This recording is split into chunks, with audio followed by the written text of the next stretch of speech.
This is the BiggerPockets podcast coming at you from the Spotify studios in downtown LA with episode 812.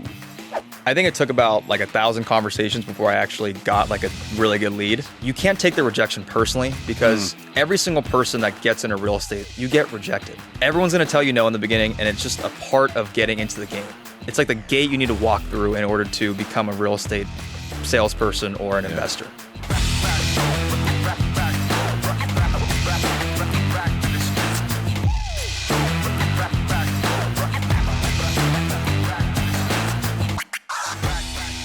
What's going on, everyone? This is David Green, your host of the BiggerPockets Real Estate Podcast, here today with my co-host and partner in multifamily investing, also one of the smartest guys I know, and incredibly funny for a smart guy, I will say that as well. In addition to being good looking, you've sort of hit the trifecta of what we want in a podcast host, so thank you.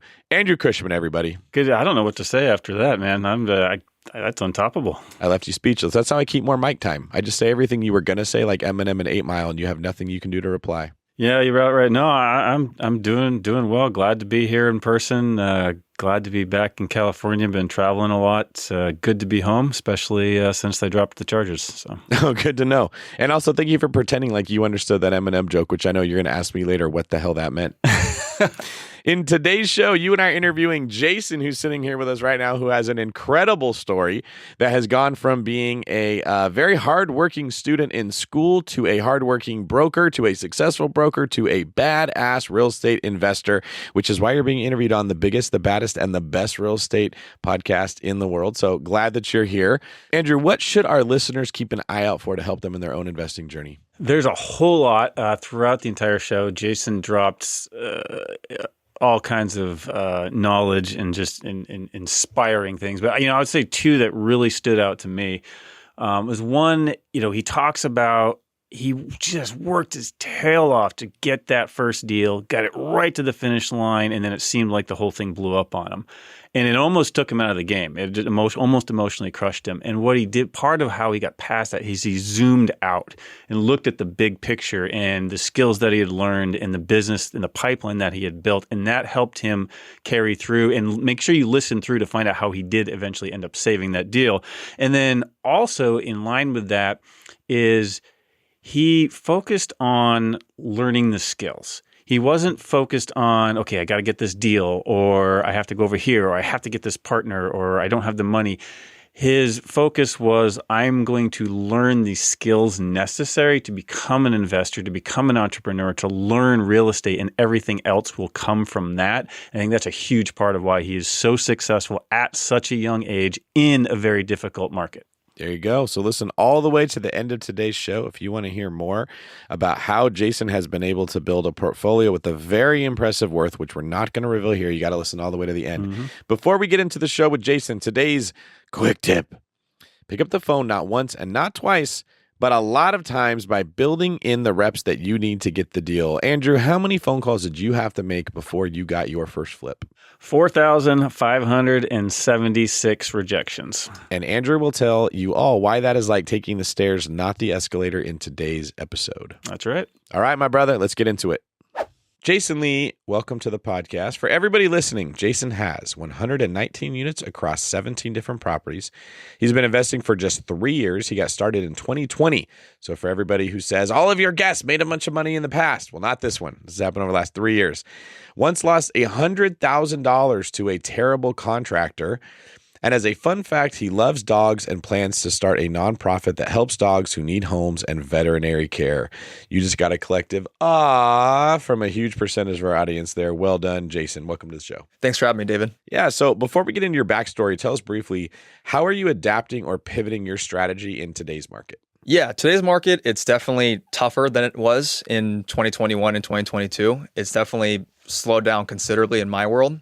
So I think to pivot, what I've been doing is reinvesting a lot of money into marketing, going all in on marketing, because usually when things slow down, companies tend to shrink and lower their marketing budget. But I've been trying to reinvest my earnings into more marketing to try to take more market share while some people might be clamming up while the market is slow. All right. And then what about the price of the properties? Are you kind of like, hey, whatever it is fine? Or are you really narrowing down on what you're paying?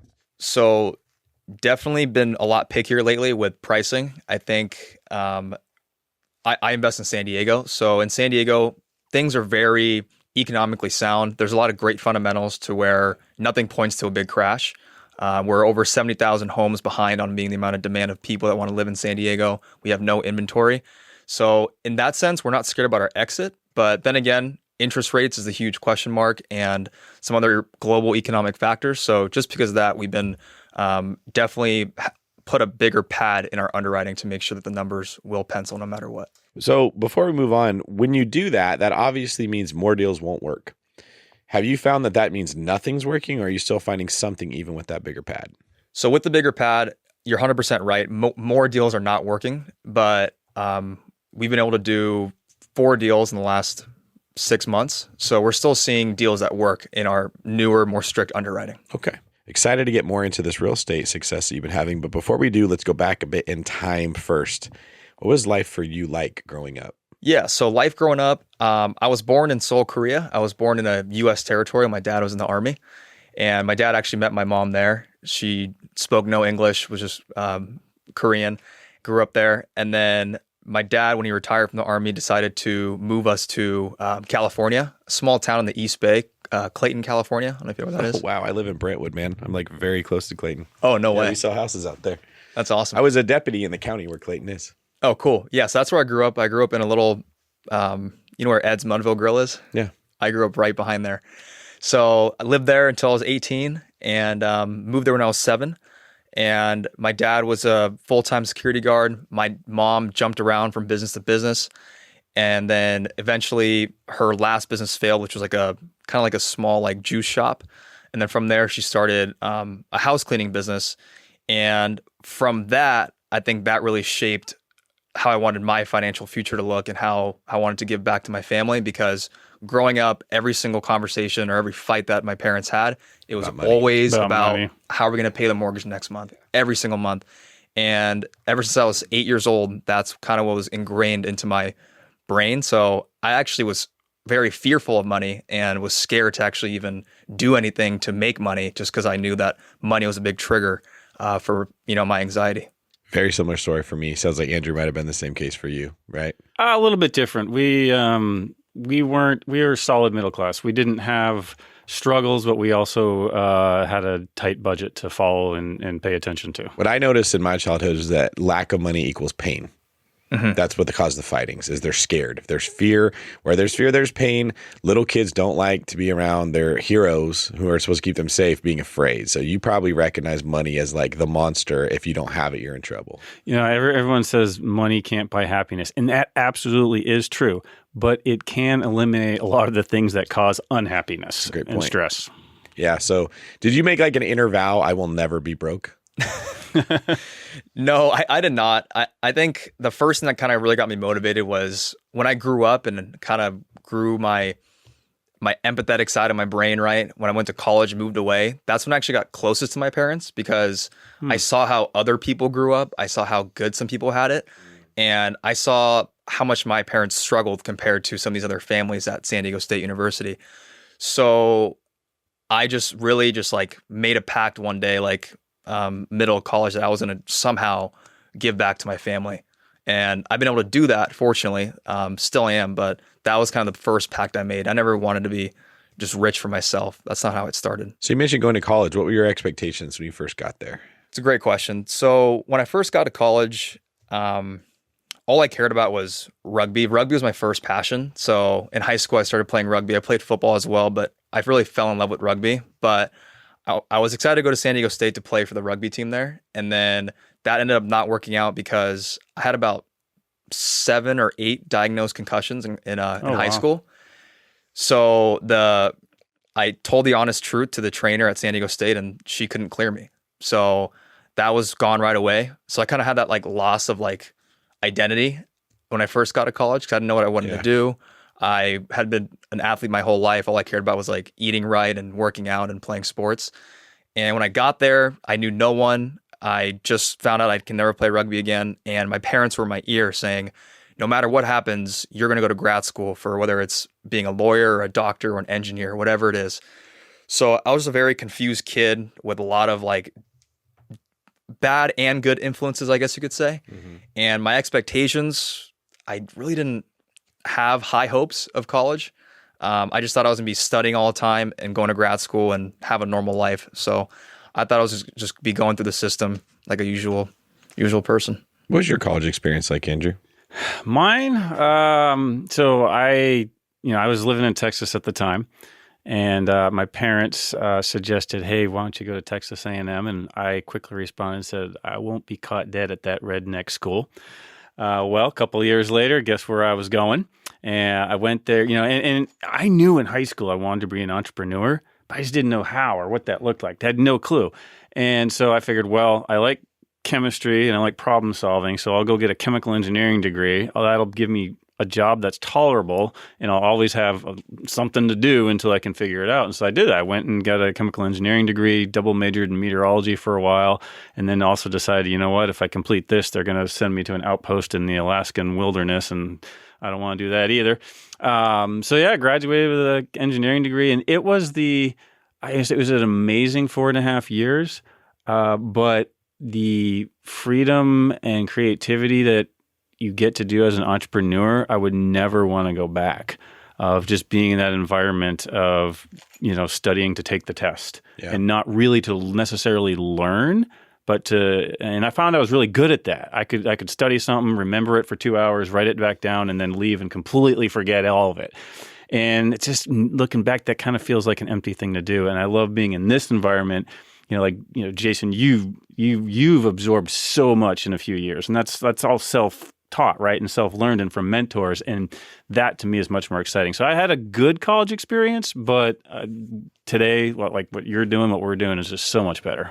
Okay, so Jason, you show up at college prepared to be a good son, get good grades, get into grad school. What was your experience like?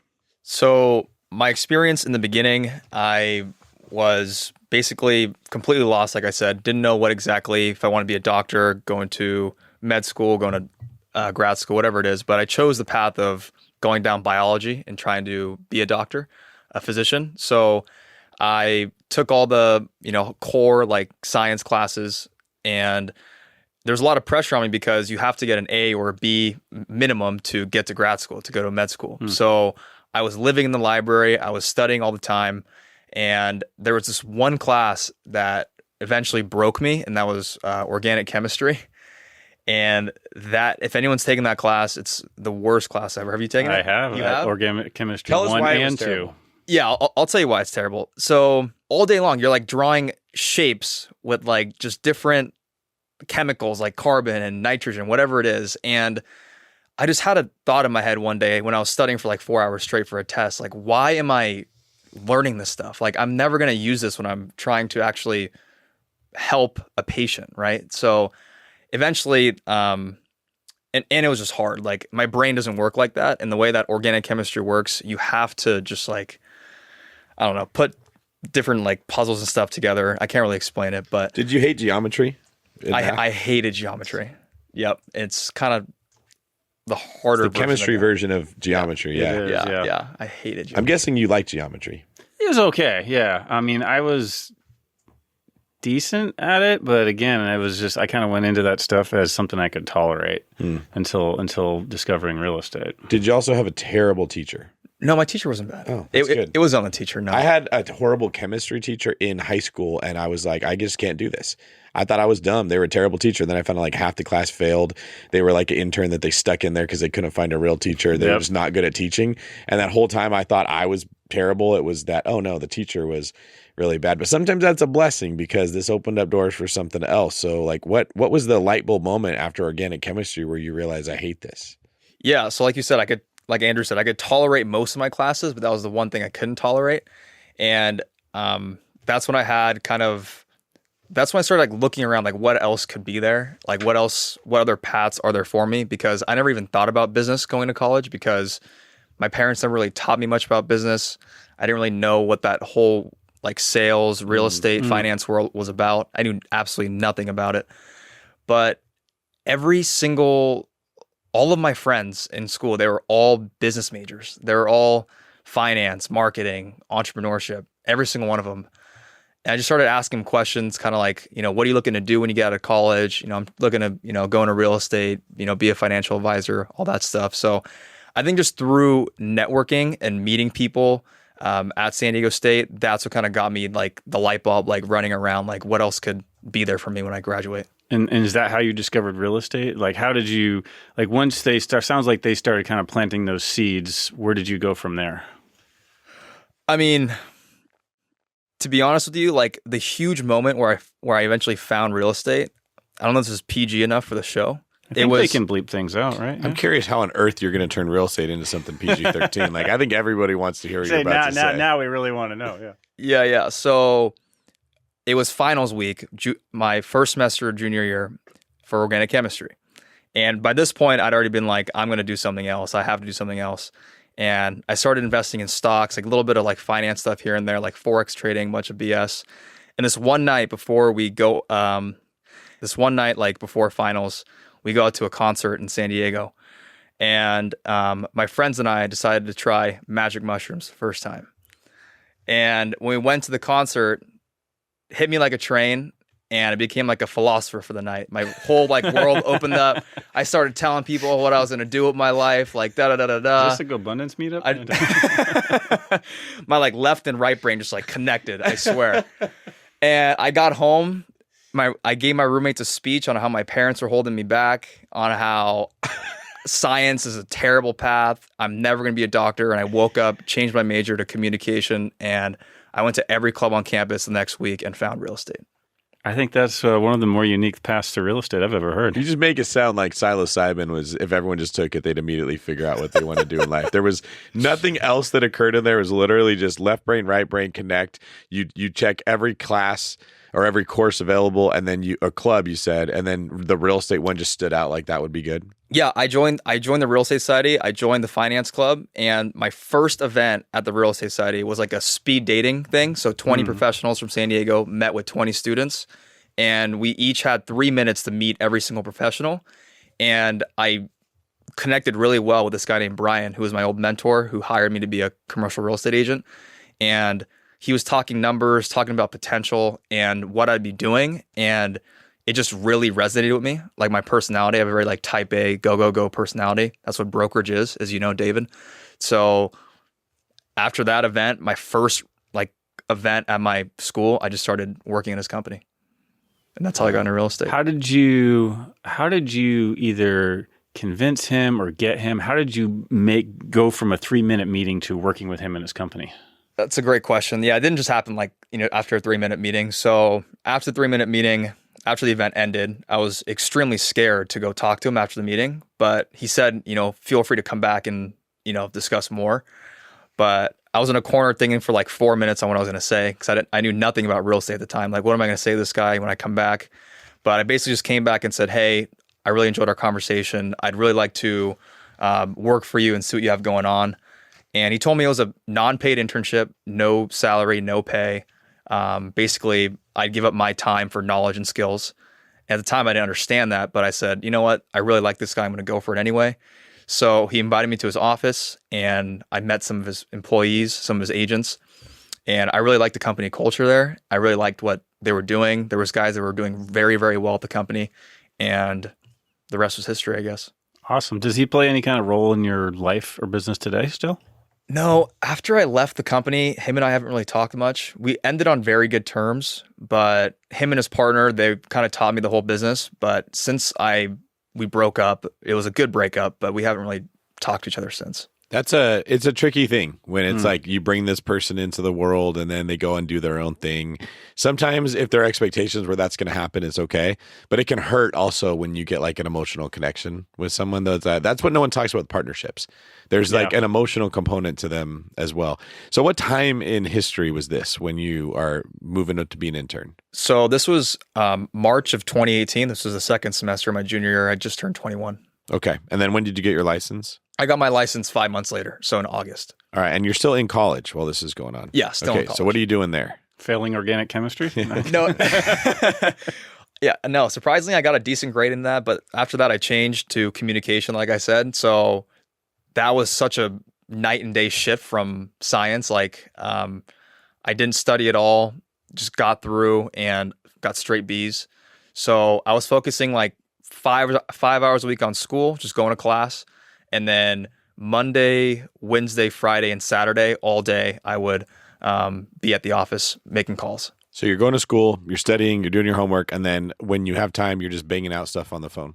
Yeah, so I stacked all my classes on Tuesday and Thursdays, and then I would work 4 days a week. I did that too when I was in college. Same thing. Yeah. Was it difficult to accept that you're going to be making cold calls and getting rejected? How did you handle that? Yes, it was very tough at first. I had never, ever gotten rejected like that before. I had no sales experience. So when I first came into it, I was the worst salesperson ever on the phone. Like, I got rejected really quick. People got me off the phone really fast. They knew how young I was just by my voice.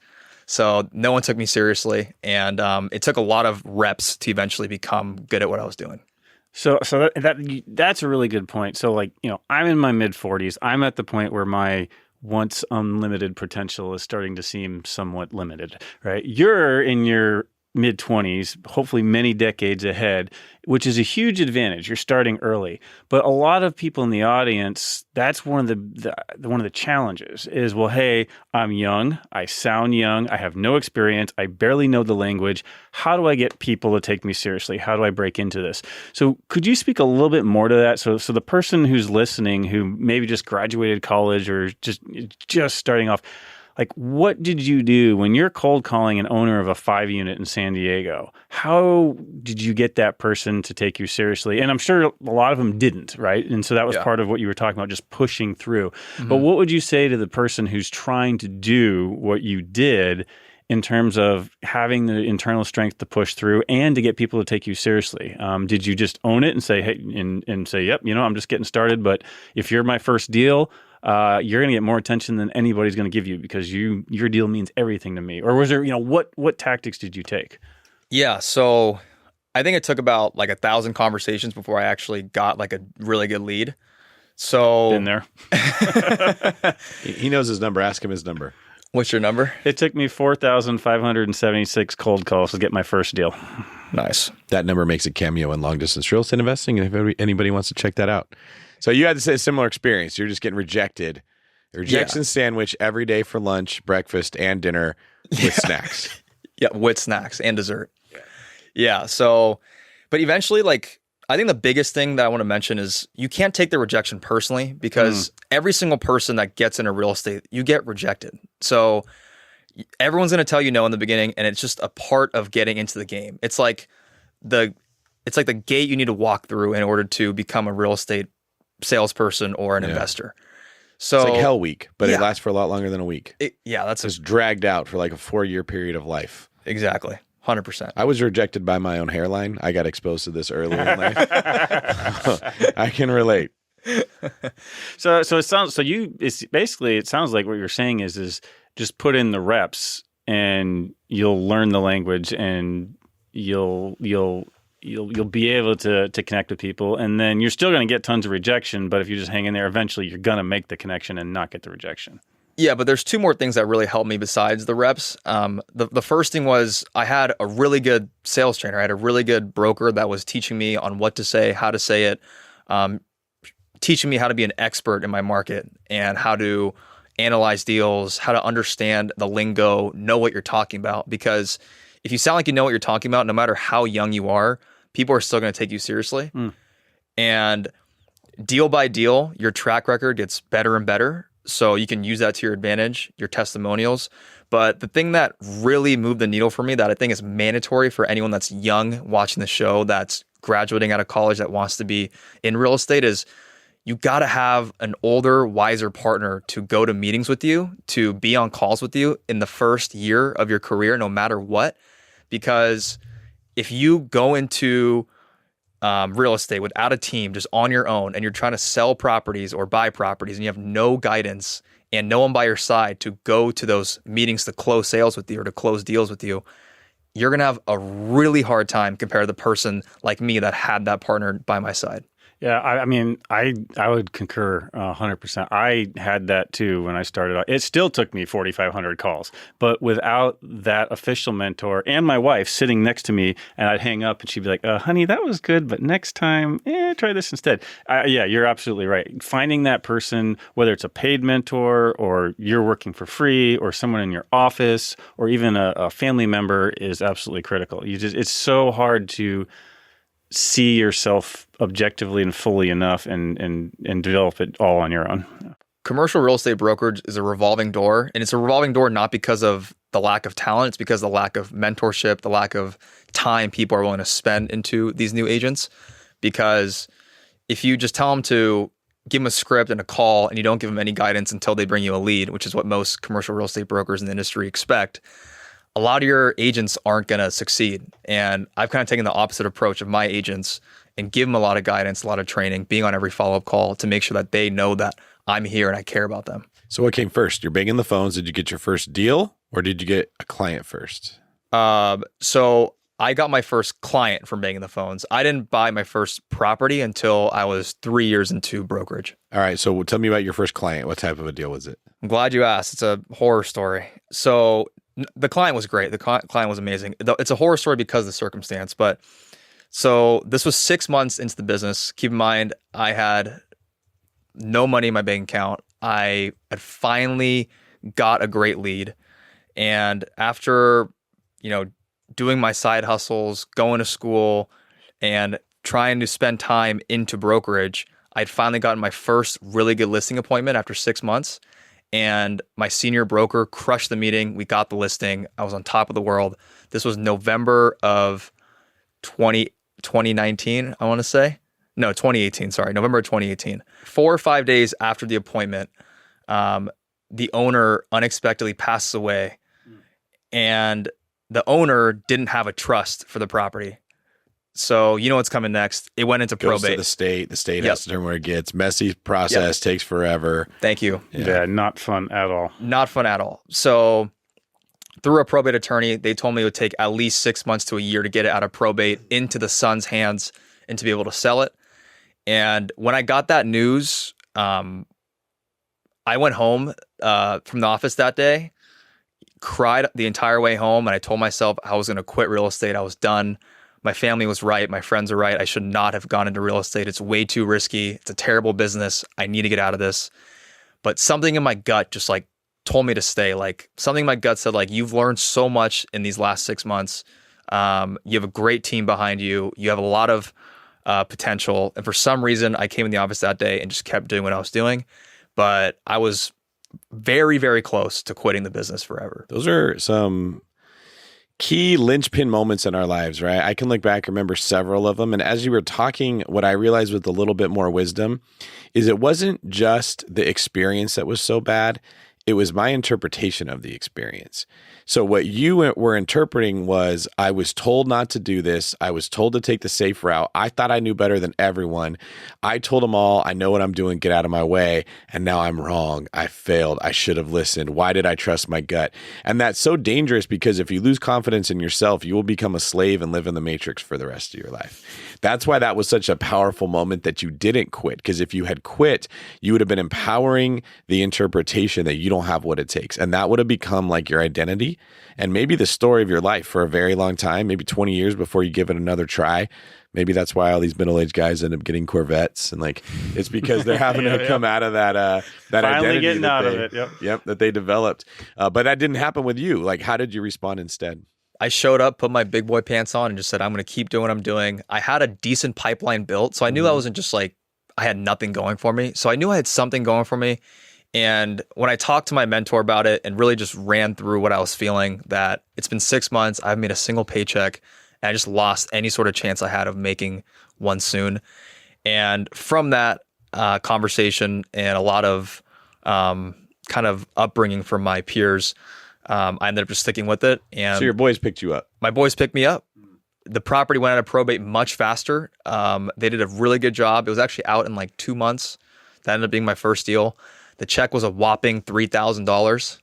Huge check. Still a check. It's funny that that's what you were crying over, right? Like 3,000 is nothing, but it's the interpretation that was causing all the pain. It's not the actual reality. And Jason, you said something that I think it's critical for everybody to listen to and remember, and that you told yourself, how part of how you kept yourself going, you said, well, look, I know I've developed a pipeline. There's more behind this. And I think a lot of people underestimate the importance of that, is don't focus on, there's just this one deal. I got to get this one deal. Let's zooming in. Yeah, you're getting too far zoomed in. You were zoomed out on the big picture saying, all right, you know what? This might fail. It's like a gut punch. This sucks. But you know what? I've got more coming. I'm going to keep going. And zooming out and keeping that perspective is absolutely critical, especially when you're getting started. And it's just, build that pipeline out. So that was really, really good on your part. Yeah, I mentioned earlier, and that this is when I got like the best advice I ever got from my mentor is you're learning the skills now. Don't worry about money. You're learning the skills right now in your career to be able to become a great broker, a great agent, great investor in order to make more money in the future. Because in commercial real estate brokerage or in any brokerage, when you're an agent, David, like your first year, it's your toughest year, right? It's the hardest year of your career, but your income can literally 2x every single year just because of the skills you learned in that first year. If you learn the skills. Yes. Yeah. A lot of people focus on the money, not the skills. It's like a leap of faith. You're just constantly building skills and believing eventually that's going to turn into money for you. All right. So you told us the story of how you got your first brokerage deal. Tell us the story of your first investment deal, how you got it, what kind of deal it was, where it is, all those kind of things, or where it was. Yeah. So like usual, day to day, I was calling people as a broker, as an agent. And this was 3 years into the business, and I'd finally saved up a little bit of money to be able to buy my first property. And I called this owner who lived in San Jose. He just inherited a fourplex and a duplex in San Diego. And he told me that he was listing the properties with his property manager and to give him a call. Gave the property manager a call, and the fourplex was extremely overpriced, but the duplex was actually extremely underpriced. They listed it at $750,000. And it hadn't gone to the market yet. It was a 3-bedroom, 2-bath house in the front and a little 1-bedroom, a studio house in the back with a 2-car garage in the front and a 1-car garage in the back. And at the time, the property was probably worth about $800,000, $900,000. So I knew it was a good deal, and it had ADU potential because the garages can be converted into 2 units. So I let the property manager represent me. He made an offer on my behalf, because when the listing agent represents you, I believe at least that you have a much higher chance of getting the deal. So I let him do that and went into contract for $750,000. I went into contract and did my inspections, did my due diligence, and got some really tough news that the entire foundation basically had to be replaced. The electrical system was old knob and tube, which if you don't know what old knob and tube is. That's not good, yeah. Yeah, you can't get insurance. It's like the worst kind of electrical 1920s wiring. And needed a new roof. It was ridden with termites, and all the windows need to be replaced. So when I got that news from my inspectors, my contractors, I almost backed out of the deal because this is the first deal I was going to buy. I was too scared to take on a massive renovation project. I was like, there's no way I can do this. I have no idea how to manage a contractor, how to run anything, but took a risk like most investors do. How did you get over that fear? I got over that fear of buying the first deal just because the numbers were so good. I just knew, I trusted in the underwriting. I knew even if I was $100K, $200K above budget, I still would make a lot of money on the deal.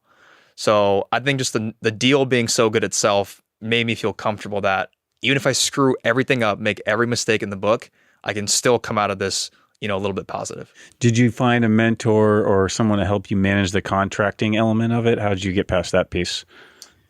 Or did you just go for it? I just went for it. Nice. I never had a mentor for managing a contractor. I had some clients who kind of gave me some info. I actually had a client who gave me the referral to the person that scammed me, which I'll talk about later. But I have a lot of horror stories with contractors just because I learned the hard way. And you said this thing's in San Diego. I thought you can't make investments in California. I said that? No. That's the running narrative is, you can't invest. And candidly, that's one of the things I say is I love living in California, and I love to live where I love to live, but invest where I get the best returns. And for me, that's not in California. So, but it's, to me, it's like, so you're doing a different business model. You are making it work. And the reason I want to highlight that is because, again, I think a lot of people say, "Oh, I live in San Diego; it's too expensive." Well, I guess if I bought in San Diego 20 years ago, well, you live in San Diego, and you just did this in the last few years. So, is there anything you think that's different? That, again, it sounds like you got it at a great price, but is there anything else that if someone is trying to invest in a market like that they should pay attention to, or that can say, "No, I can invest here"?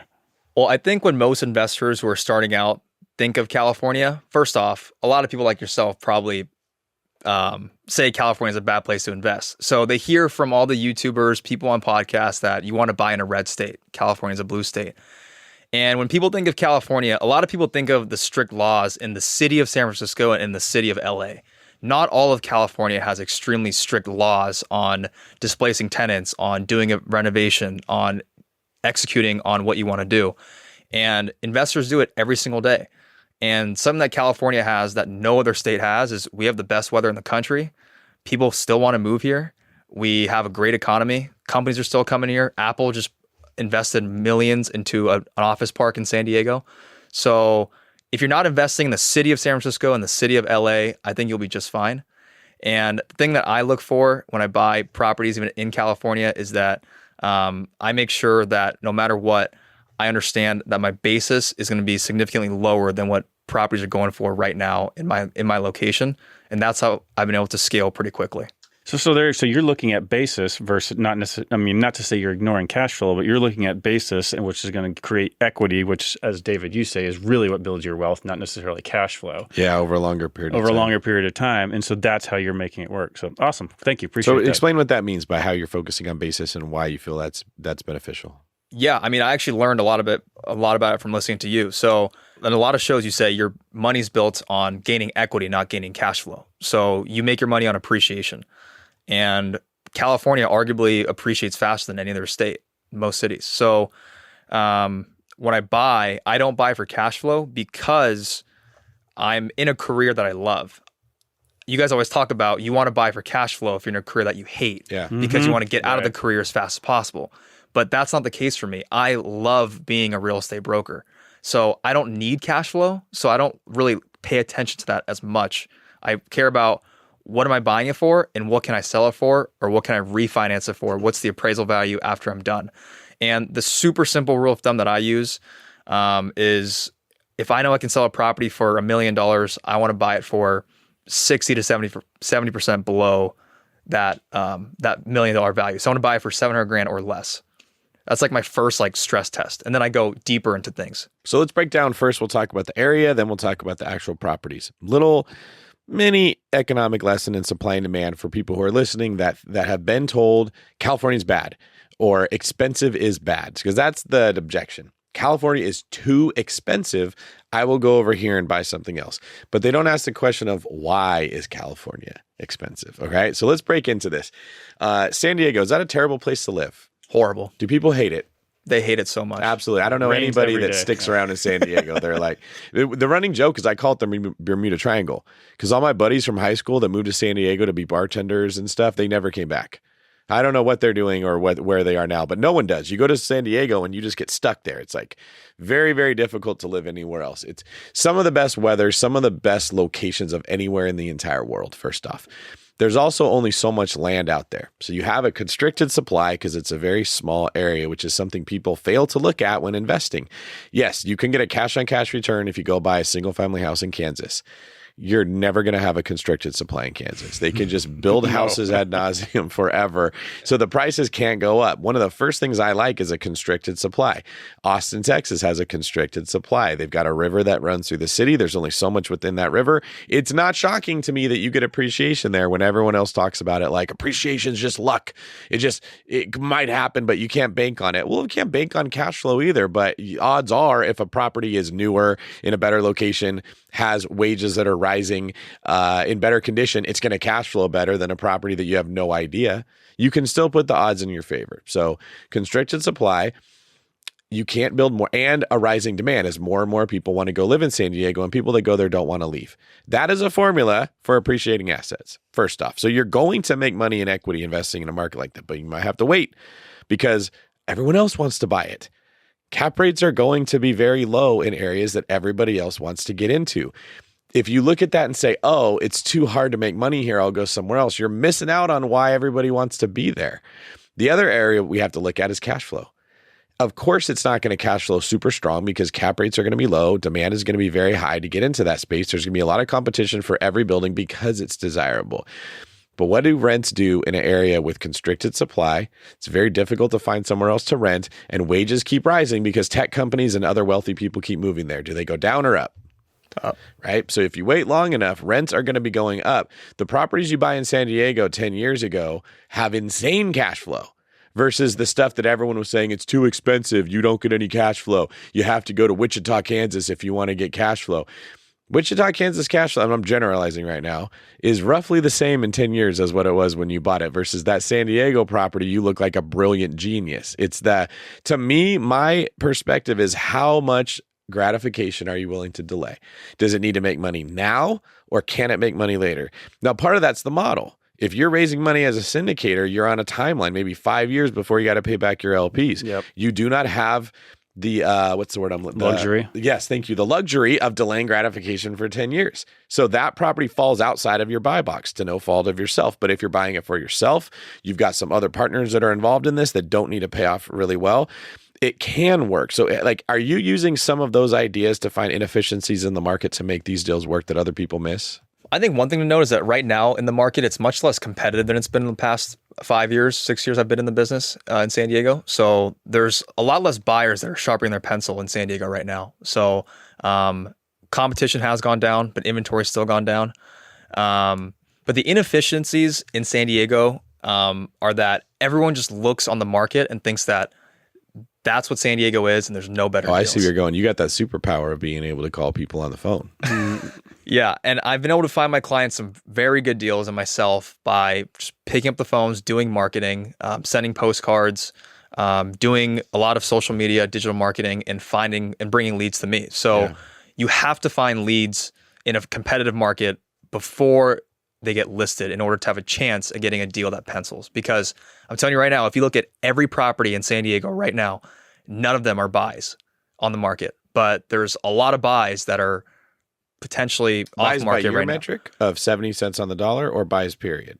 I personally think buys period. I think no. I mean, everyone has different goals. So if you're looking for a buy and hold, a very stable investment, and you don't need to get that uptick in equity right away, it's a good investment. So it's a lot of, old money. A lot of people are going to park cash into San Diego. Yes. But I'm not that kind of investor. I'm looking to grow the portfolio. I'm young. I don't have that much money yet. So I'm looking to That is a quickly. Good clarification. And the reason I ask is when people hear that, oh, it doesn't make sense to buy there, and they just take it at face value, they expect prices will have to come down. Because if it's not a buy, no one's going to buy it. So they're going to have to drop the price, and then prices don't drop.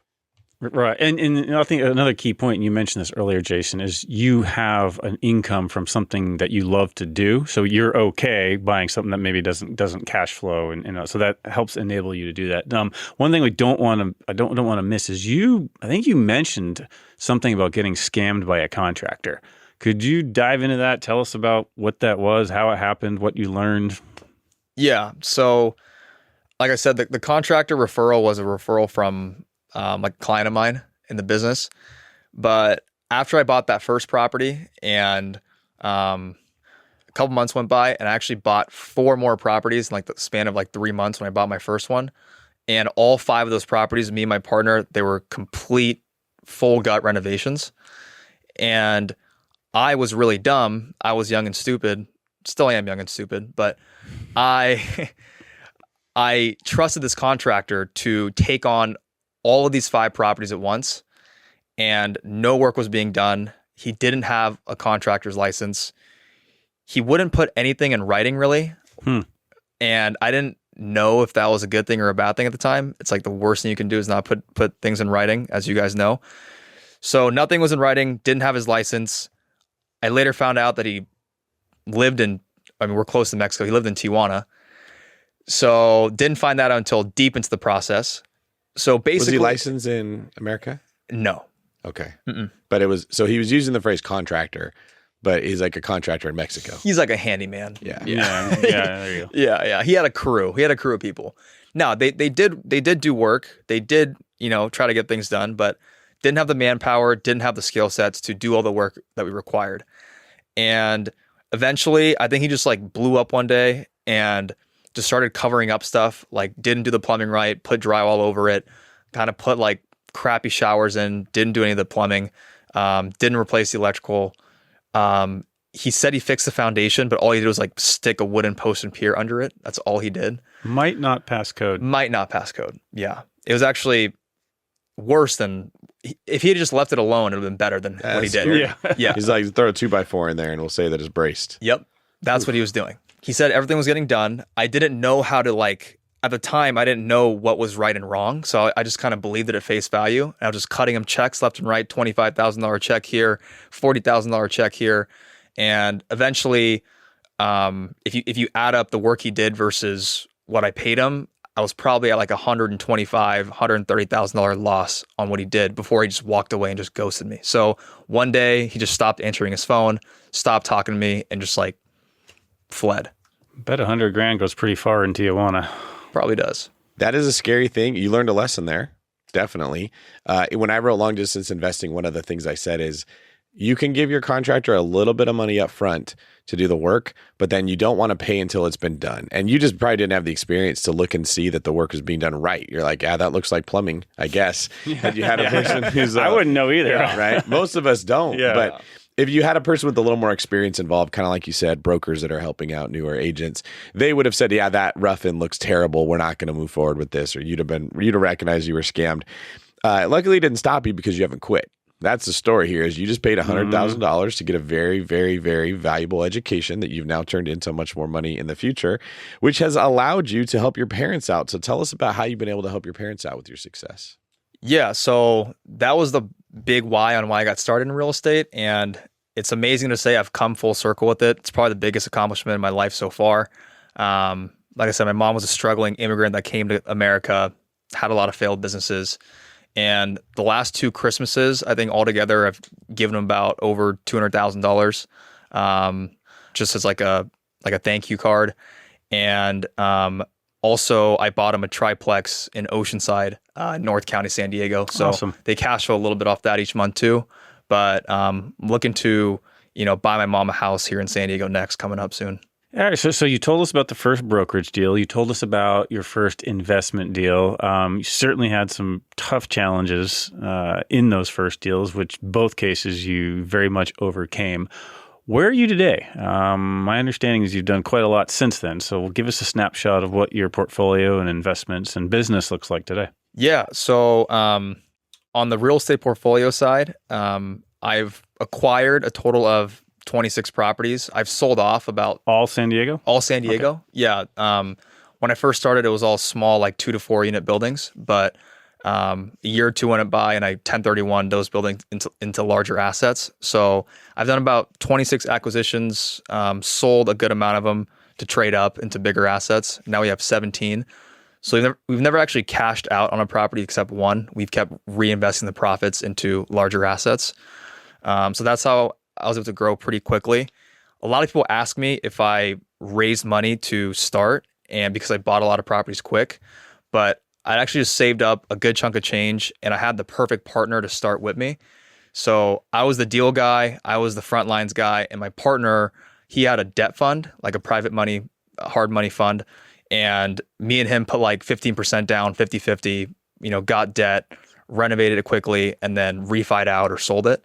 So we just did that over and over again in 2020 and 2021, and eventually built our portfolio pretty quickly without outside capital from like LPs. Quick aside, how did you find that partner, and how did you, for lack of a better term, convince them that you were investable? Yeah, so here's why I think being a commercial real estate agent is so valuable if you want to get into multifamily. If you specialize in selling multifamily investments to clients for a living, eventually you're going to get pretty damn good at underwriting those assets and know your area pretty well. And eventually you'll develop some really good client relationships where you do deals with them over and over and over again.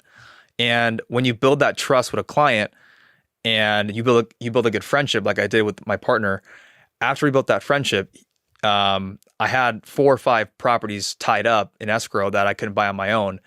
And he actually offered me to, like, he asked me to partner with him. Like, I didn't even ask him because he knew I was a hard worker. I sent him deals every single day.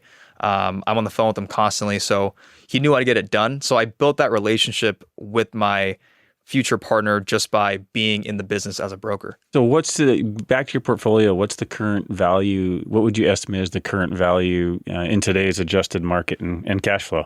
Yeah, I mean, we've sold some stuff and prices are still steady, but right now it's like I sent an REO to a lender. It was about 48.9 million portfolio value, and we have 119 units around town. Nice, well done.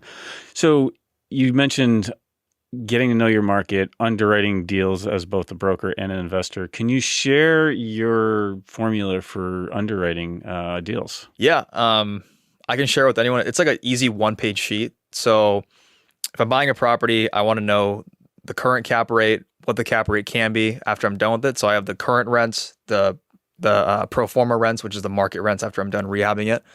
And then I have the GRM, which is a gross rent multiplier. And I like the gross rent multiplier a lot more than the cap rate, just because a lot of brokers can mess with the cap rate because you can lower the expenses to make it look like the building's actually operating do that better than it is. And a lot of the times when you get these offering memorandums and marketing packages from brokers, a lot of the times the expenses are estimated. So I like going off of GRM because it's just the rents, and that's the metric that I go off of because you can't really mess with it. So I go off the GRM cap rate. If I can stabilize at a cap rate that's 2 points above the going cap rate, I know it's going to be a pretty good deal. And if it fits that 70% or 30% below market value stress test. So if I buy a property for a stabilized 7 cap, or I can get it to a 7 cap and the market's selling for a 5 cap or under, I know the deal is going to pencil. So I'll make an offer at that point. All right, Jason, what advice would you give investors who are experiencing how hard it's gotten to find a great deal right now? I think, myself, a lot of people are struggling with this. Are you having a tough time finding deals? Absolutely. We've only closed one large acquisition this year, and we've underwritten probably 400. Got it. I'm excited. I want to hear your take too, but my take is I'm not super like technologically fancy. Like, I'm very simple, and I just think, like, for me to get more deals, just because there's less inventory, the market's not moving as much, you just got to put in twice as many reps as you were before. And one of my mentors told me, it was one of the best advice I ever got, was, in a great market, any average person can make money. But in a slow market, in a down market, only the superstars can make money. And the superstars emerge in markets like this. So I think that if you're saying you're telling yourself there's no deals, there's deals closing every single day, in every state, in every city. So if you tell yourself that deals aren't going to move, then that's what the world's going to give back to you. But if you tell yourself that the market's still moving, I'm just going to work harder to get a deal and do what I'm doing because it works, you're eventually going to make it happen. Yeah, I was in the airport this weekend, and cross-country flight, got off the flight, so tons of people, and this is LAX coming back to California.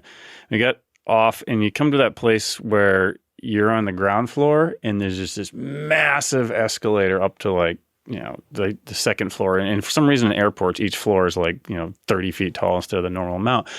And so I'm standing there looking, and I see seriously probably 120 people on the escalator. And on the set of stairs right next to it, 0, not one person. And I stood there and I thought, I'm like, okay, that escalator represents the real estate market for the last 10 years. If you basically had the courage to at least get on it, you probably had a fairly easy ride to the top. Now we're in a market where you got to take the stairs. You can still get to the top, but it's going to be a whole lot more work and a whole lot more effort and doing the kind of things that you've been doing and are still doing. So it's a really good analogy. Yeah, and you'll be better off for it, right? Taking the stairs is healthier. Absolutely. Even though you sweat a little bit. All right, so any advice on turning leads into deals once you find a lead? I think like one of the highest paying skill sets is being able to close a lead, because and you can hire people to find leads for you. You can, have a marketing budget and get leads. But when you actually have to convert the leads that come through your door, that's what separates a great business from a mediocre business. And the thing that's worked extremely well for converting leads in my brokerage business and in my investing business is that we always lead with credibility. So we always lead with, here's what we've done, here's our track record, and we have a nice little package on like our reviews. Like 5-star reviews work extremely well for us, and our deal history works very well. And we lead with that. But then after we kind of say who we are, a huge mistake that a lot of salespeople make, because in real estate we're all in sales, is that they do a lot of the talking. Like me as the professional, like a huge mistake that people make is you do 80% of the talking. But the University of Harvard did a study that the best salespeople actually only spoke 20 to 30% of the time, and the client spoke way more. And it's your ability to ask the right questions that actually lead you to your destination much faster than you just blabbering along. Asking the client from a place of caring on how you can help them, what their goals are. If we did this for you, what would your dream like place be looking like? So asking tactical questions. A question that works really well for me is when a client kind of comes to us and says, I've been thinking about selling. I always ask, like, we don't want to waste your time. Like, what would be the perfect scenario for you if you were to sell your property, and what would you do with the money? Because in the real estate world, whenever you sell, no matter what, the biggest issue on why people don't sell or do sell is, what am I going to do when I sell? Am I going to cash out? Am I going to exchange? What am I going to do with it? So if we can tailor the process to where their goal is matched with the actions we provide, like for example, if a client cashes out, they want that money as fast as possible. So we want to try to find a buyer, list it as fast as possible, and do a quick close. But if they want to do an exchange, which is a huge rebuttal, a lot of clients don't want to sell because they're scared of not finding a property. Yeah.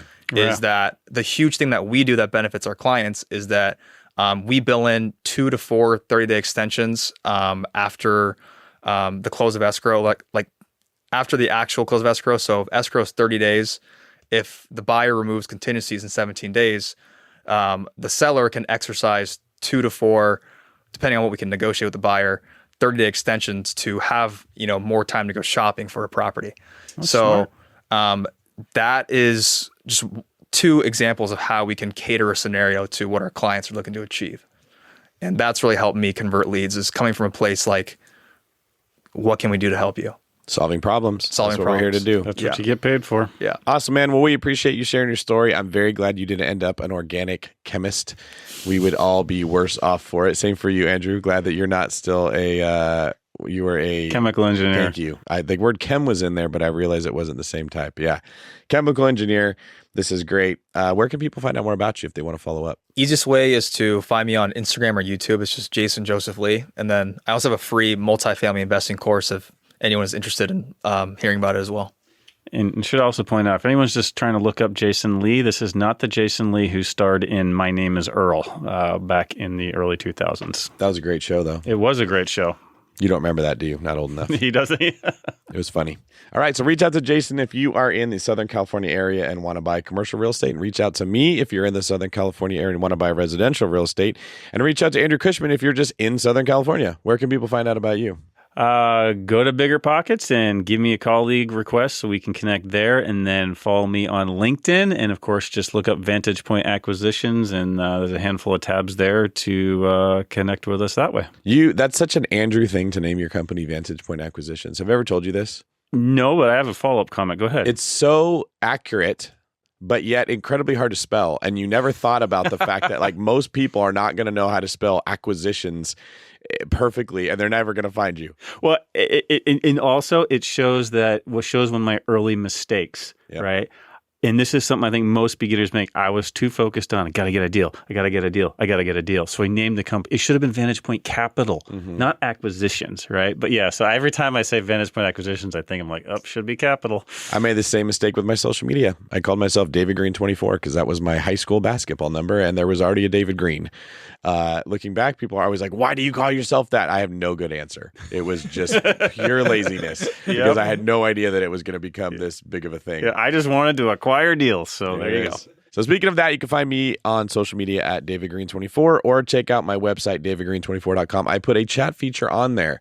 So people don't realize this, but they can actually chat with me directly going to that site. I talk to some of them, and then I'll pass them off to the right team member. So it's not David GPT, it's actually David? Yes, I am going to have like some kind of a stamp of guarantee that you will never get.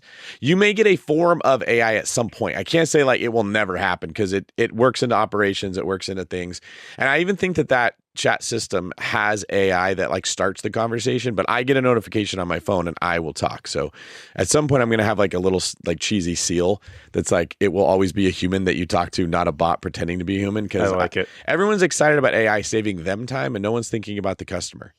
I'm not super excited for AI to take over all the conversations I wanted to have with Jason. And instead I'm talking to a computer that's telling me what I want to hear. So you're still talking to your own clients?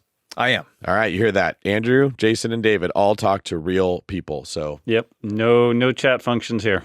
There you go. So check out that site. Go give me a follow. And check out BiggerPockets on YouTube. If you're not listening to this on YouTube, you could be. And you can see 3 very good-looking guys, or at least 2 good-looking guys and me, on YouTube here for your viewing pleasure. Let us know in the comments what your favorite part of today's show is. Well, they say handsome guys are eye candy. I think that puts you and me more in the category of eye broccoli. That's right. Get your visual vegetables here on BiggerPockets YouTube. Jason, you're like the cheese whiz to put on the broccoli, man. You make us look good. Make us look good. Yeah, that's how we eat it. This is David Green for Andrew, my partner in multifamily investing, Cushman, signing off.